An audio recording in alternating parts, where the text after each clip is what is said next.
Hello and a very warm welcome to the channel. So I've got a video I've been looking forward to for a while. This is Accent Expert gives a tour of US accents from Wired. So obviously I'm from the UK where we have a huge variety of accents. You can have cities that are very close to each other, like Manchester and Liverpool. By US standards they'd almost be one city, but have violently different accents. Completely, you can tell a huge amount about someone from the UK by their accent, and that's both fascinating and arguably says a lot about UK society for both good and bad. In the UK, as soon as you open your mouth, you get judged. There's that old saying, I can't remember who said it, but as soon as one Englishman opens his mouth, another Englishman despises him. And there's definitely some truth to that. So I'm really fascinated to see if it, say, applies to America. Obviously, I know you guys have quite a variety as well. I'm thinking Southern accents, Midwestern, Boston, obviously kind of the standard American, New York, kind of African American. So this should be really interesting, and let's go. And if you haven't already, please do subscribe because that would be fantastic. City. Trenton, North Carolina. Ocracoke Island, Mississippi, and northern Florida. That's where you get the sort of Blanche Dubois, Scarlett O'Hara kind of classical Southern accent. Hi, my name is Eric Singer. There were a lot more there than I was expecting. Like what, North Florida? Is that different to South Florida? I'm a dialect coach. Today we're going to take a little tour of some of the different accents of English-speaking North America.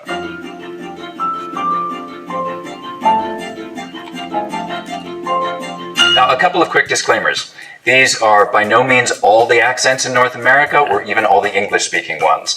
And not everyone from the same place sounds the same. Accents vary by socioeconomic background, generation, ethnicity, and race, and all kinds of individual factors. So that's exactly the same. In a very real way, accent is identity. Different people from the same place have more or less localizable accents, and that usually has to do with identity too. Now, on some of our stops, we're going to be looking at some of the most distinctive and interesting local features, but it doesn't mean that everyone from there has that accent or has it to the same degree. I'm also going to have some linguists and language experts from around the continent join me today to lend their expertise in some of these areas. Hi, I'm Megan Figueroa. Hi, I'm Nicole. Peace. I'm Son Michaud. Hi, I'm Kalina. Hi, I'm Amani Doran. One of the things you'll notice along the way is that accents often don't follow political boundaries, especially ones like state lines. They'll follow major geographical boundaries, things like mountains for sure, but what regional accent differences mostly reflect is settlement patterns and contact. Historically isolated communities like Ocracoke Island in the Outer Banks of North Carolina, or the Sea Islands in the Low Country in Georgia,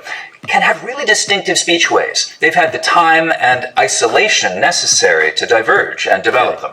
I mean, perhaps that's why the UK's got such a ridiculous number of accents, is because obviously English has been spoken in the UK for a very, very long time, so it's had more time to kind of diversify, and the United States, given enough time, would go down this track as well. Although I suppose the counterpoint is now that kind of modern media, I think, is perhaps starting to standardise things a little bit more. Certainly in the UK, probably in America as well. I'd be interested to know what you guys think about that. That's the other thing that makes for accent variety. Time. There's a lot more accent diversity in the British Isles, for example, where there are local populations that have been speaking English in their particular way for hundreds and hundreds of years. I mean, I can't tell the difference between like a Norfolk and a Suffolk accent.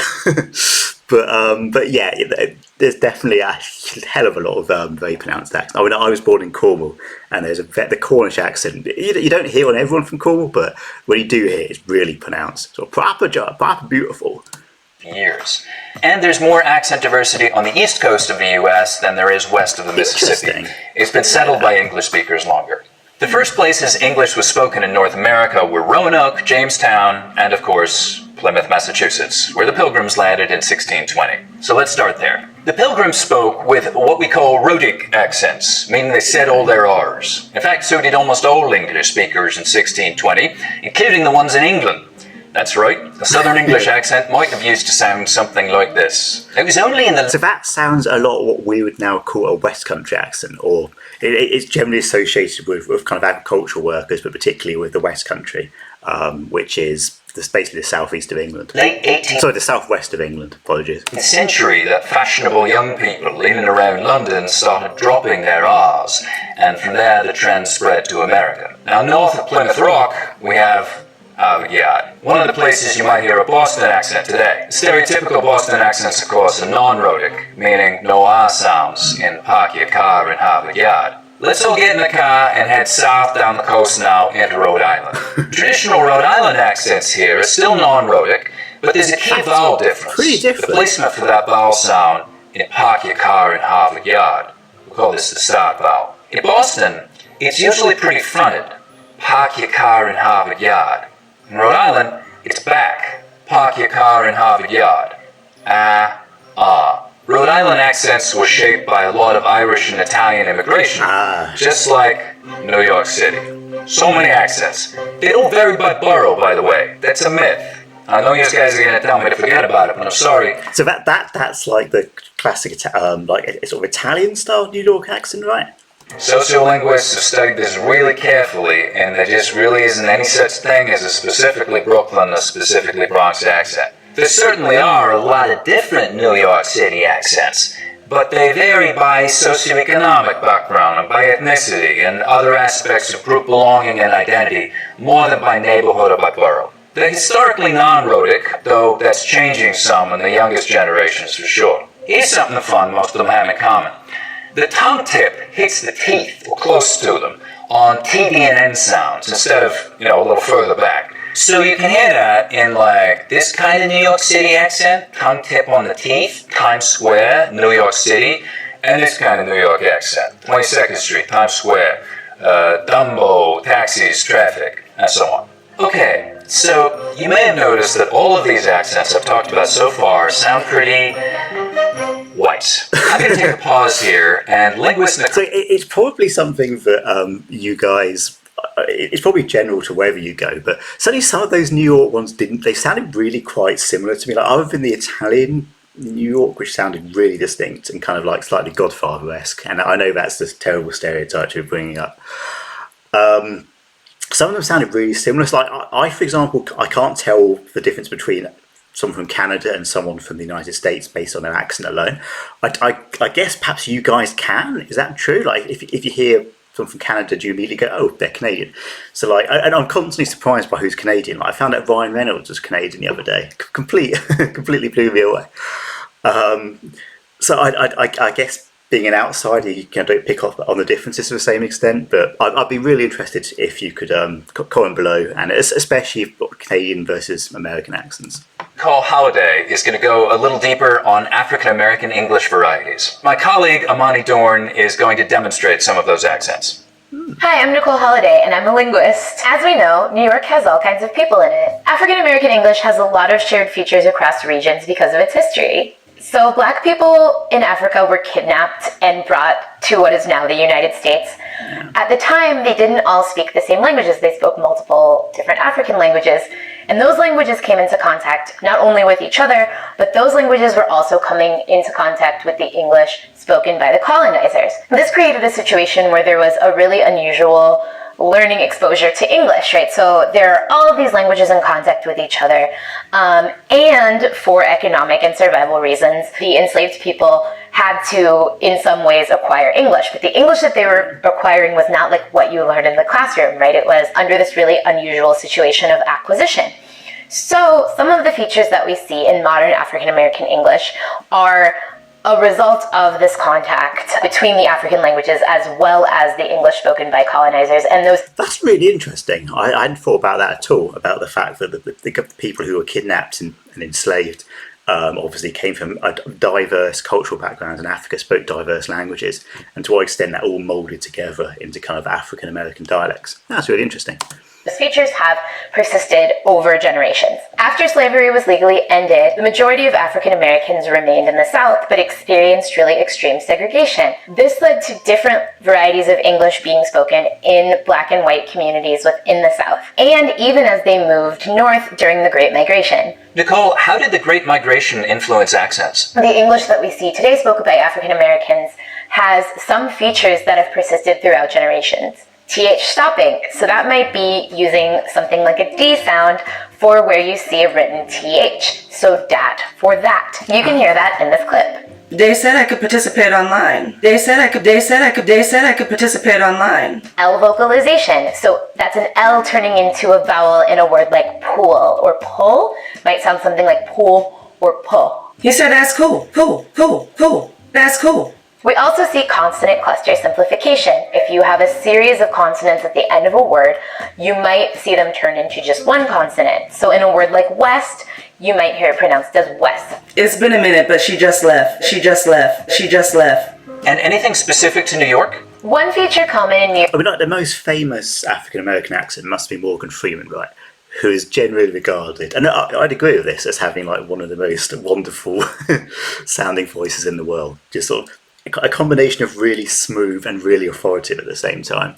New York City is what we call a raised vowel in words like thought and cloth. It sounds something like aw. Coffee without froth on top isn't coffee at all. So let's get it together. Okay, let's go back to Eric. Thank you, Nicole. And even that's just the tip of the iceberg for linguistic diversity in this incredibly diverse city. Around 50% of New Yorkers speak languages other than English at home.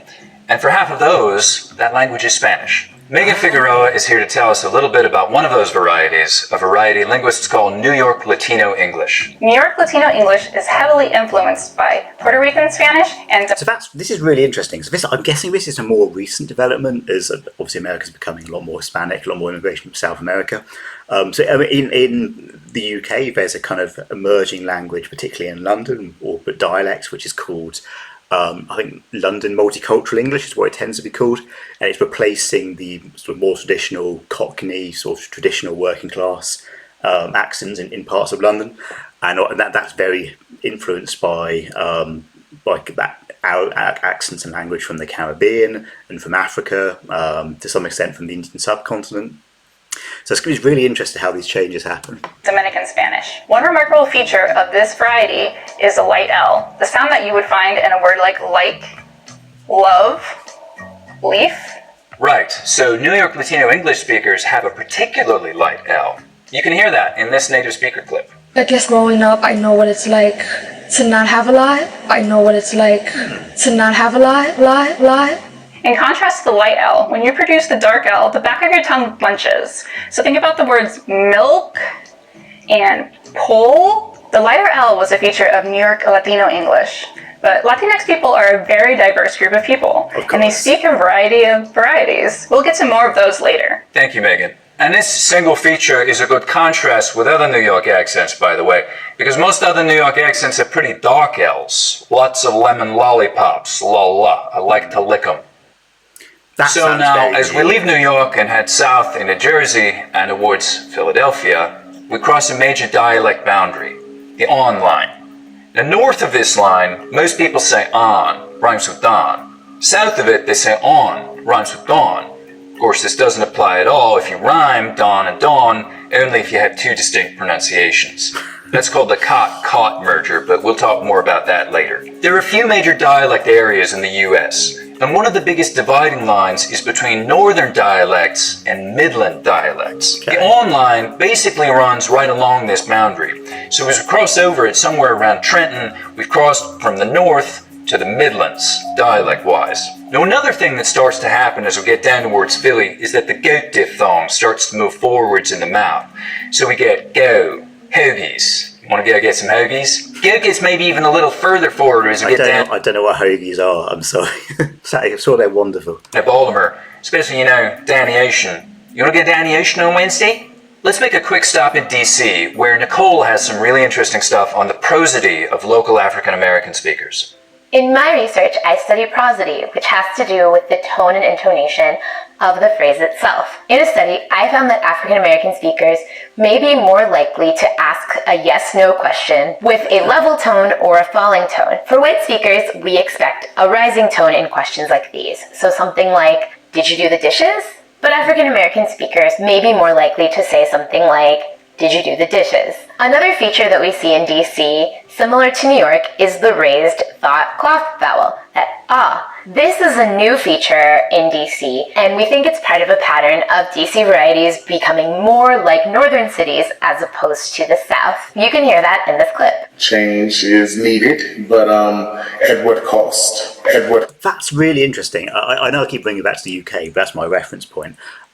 So what you would call, I mean, essentially my accent, the kind of the C pronunciation, I think has definitely been spreading slowly further and further north. I mean, not replacing everyone by any stretch of imagination, but it has definitely been spreading as kind of time goes by. And it's really interesting to see that in North America, exactly the same is happening. The northeastern accent, which I assume has some prestige attached to it, is kind of spreading south. So yeah, that's really interesting. Though of course, no one should be judged on their accent. It's almost all judgments made on that basis are nonsensical. Cost. Okay, let's go back to Eric. Now we take a quick detour over to Pittsburgh. Yous are the only people in all of North America that smooths the mouth diphthong, except for maybe Chicago sometimes. The smoothing is when you take a diphthong, like ow, and smooth it out so it's just one sound. Ah. Sounds kind of just like we have price smoothing in much of the South, so that I smooths out to just price. Same thing here, except with the mouth vowel smoothing out to a long sound. You just want to meet downtown, go shopping for catches? Heading back over to the Delmarva Peninsula, as we head down into Virginia, we get something different happening with that same mouth diphthong. Here it's going to sound like oat, mouth, house. So it's not smoothing out here, That's it's more southern. The tongue starts a little higher up, instead of so it's like a boat. House. This feature is called tidewater raisin. Something similar happens with this vowel in Canada, and there we call it Canadian raisin, but it's essentially the same thing happening. Time to get out of the house, keep heading south. Down in North Carolina, we really start to hear pretty significant goat fronting again. So the vowel sound in boat, most, hope starts with the tongue further forwards in the mouth. O. Interestingly, goat fronting, which is now widespread in a lot of the American South, seems to have originated in North Carolina sometime in the last part of the 19th century. Remember that regional dialect boundaries don't necessarily follow political boundaries. They follow settlement patterns and contact patterns between populations. So the inland part of North Carolina, which is in the Appalachian Highlands, the original European settlers were Scotch-Irish folks and Germans moving southwest from Pennsylvania. Now, due to being relatively inaccessible and isolated for a long time, the accent is distinct from the lowlands and from the coastal areas. The isolated speech communities are fascinating because we can get... That's really interesting. I mean, to say, like, as an outsider, I think I'd still struggle to detect some of the kind of like the difference between people of like Scotch-Irish descent or the lowlanders, I think he was saying. But I guess some of you guys can. It must be really interesting. But no, I mean the southern accent generally, I'm a big fan of the southern accent. I think it sounds really cool. It's got a sort of very relaxing feel to it, right? But I know that probably like a sort of a more northern accent, it becomes more prestige, but that's probably not totally right. I don't know. Some really interesting sound patterns. Up here you get some really dramatic face lowering, for example. So the diphthong in face starts real low, down around face, light, die.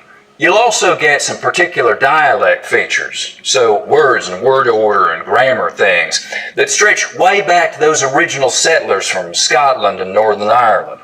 Things like a hunting and a fishing, and extra sounds too, like the R sound in wash and the H sound in hit.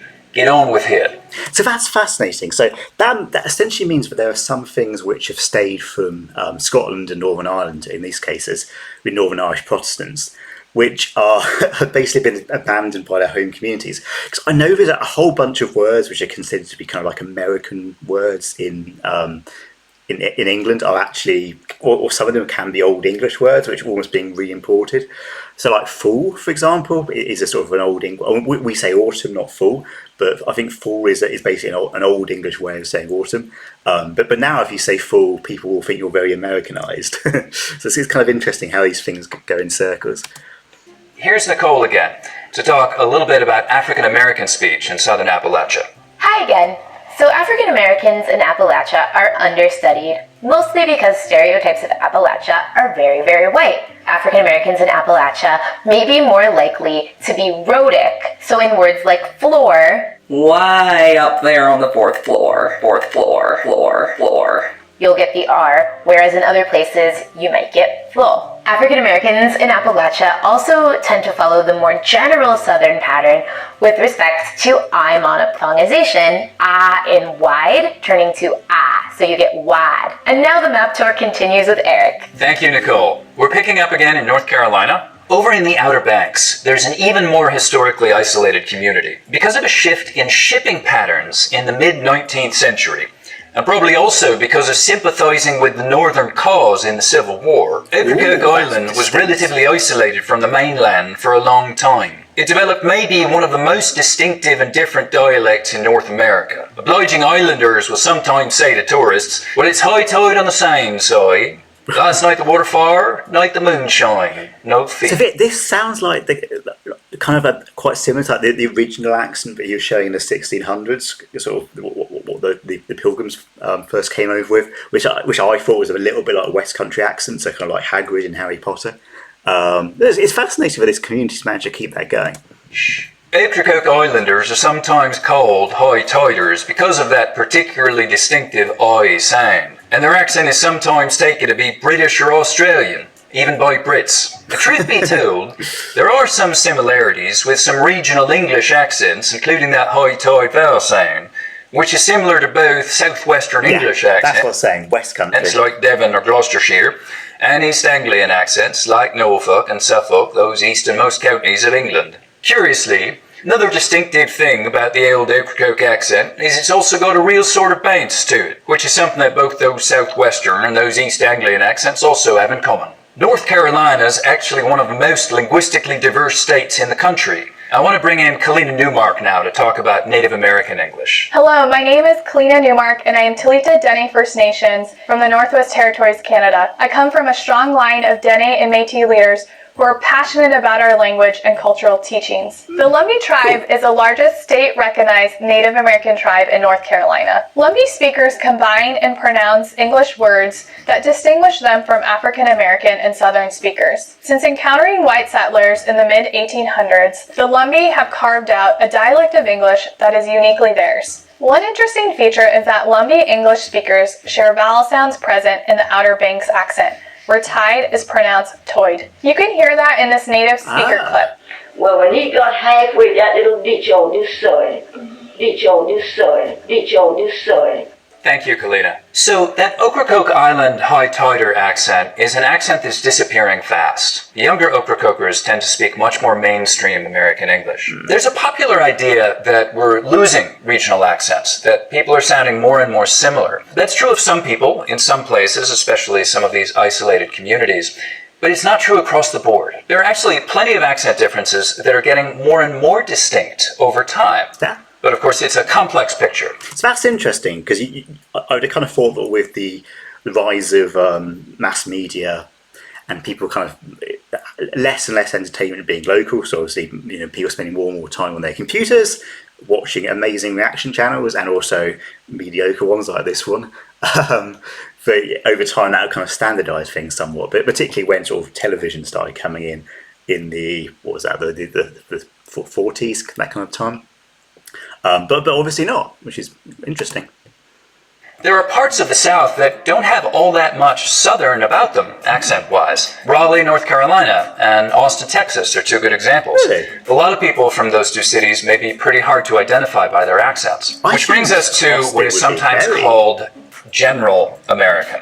What's General American? The first thing is, it's not one accent. It's basically a terrible term for a wide variety of accents that essentially don't have a lot of obvious regionally distinctive features in them. We're going to talk to Sun Michaud now. Sun is a native speaker of Gullah, a fascinating and really important Creole language spoken in the Low Countries in the Carolinas, Georgia, and Florida. Gullah is a language spoken in a region of the United States called the Gullah Geechee Cultural Heritage Corridor, which extends officially from Wilmington, North Carolina, down to Jacksonville, Florida. Gullah is an Atlantic Creole, most similar with Bahamian Creole English and Bajan Creole. In fact, when I visited the Bahamas, A bunch of the local them thought that I'd been a local too. There are a variety of factors that inform the language. For instance, the secluded plantations on the Sea Island, a mixture of African languages, as well as the accents of lower class English and Irish indentured servants and slavers. European slavers were so ill-suited for the Sea Island's environment that they would often afford long periods of solitary time to our ancestors with little to no oversight. Slavers would mismatch the languages in order to confound them and hinder their ability to organize rebellions. Now, the scheme of this tactic was designed for our Gullah Geechee ancestors to be forced to speak English so that their overseers could be privy to the communications. But what slavers didn't predict is that this first-generation English-based African pidgin would develop into a Creole, a fully mature rule-governed language of its own, much of which remains... That's fascinating. I mean, there's a whole history of kind of accents developing and dialects developing so as to avoid the attention of the authorities.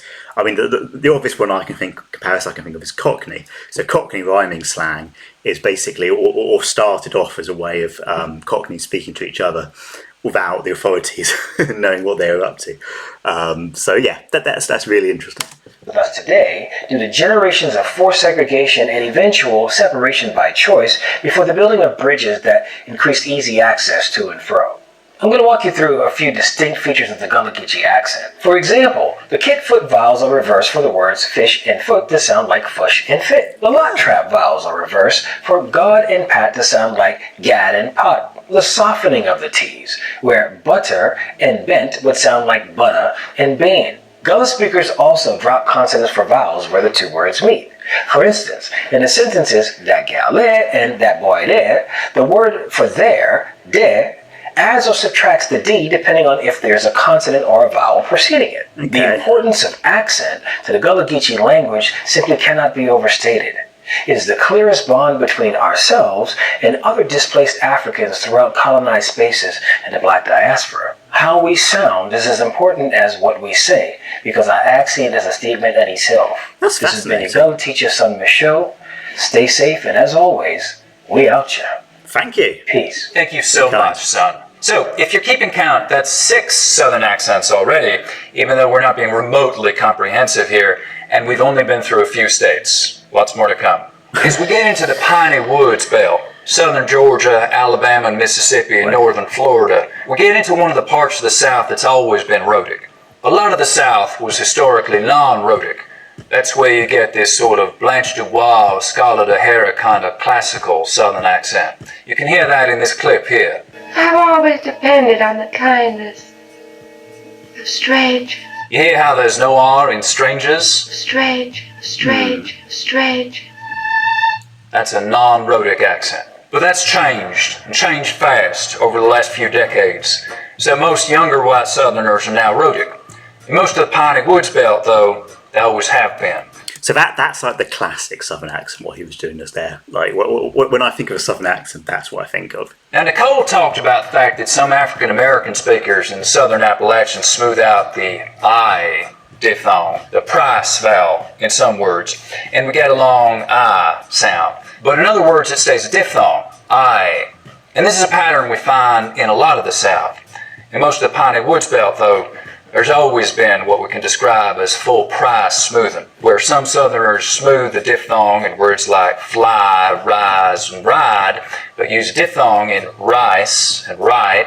Here in the piney woods belt, we're going to smooth them all. Fly, rise, ride, and rice, ride, life, night, and so on. There's an interesting posture thing here too, which is that you start to get tongue tips that are very edge focused. Now what I mean by that is that instead of using this part of the tongue, the blade, for things like T and D sounds, so that there's a lot of surface contact, duh, we just use the narrow edge of the tongue, so it's a more focused contact area, duh. 10 tired turtles talk about dentists. We're going to end part 1 right here, but we're going to continue this all the way across the continent. We're going to go to Chicago and Southern California, and yes, absolutely, we'll get out in a boat up in Canada. See you next time. So I hadn't totally appreciated that was going to be like part 1 of the whole series. Admittedly, it does say part 1, so I probably should have figured it out. That's my bad. Yeah, if you'd like to see me react to parts 2 and however many other parts, if there's more than like 5, I'm just giving up. But yeah, if you'd like to see me react to other parts, please do comment below. I would love to do so. Obviously, we haven't really touched the West Coast, and we haven't touched Canada at all, really, apart from some of the indigenous language. So that would be great. If you haven't already, please do subscribe. Massively helps the channel. And thank you so much for watching, and hope to see you again.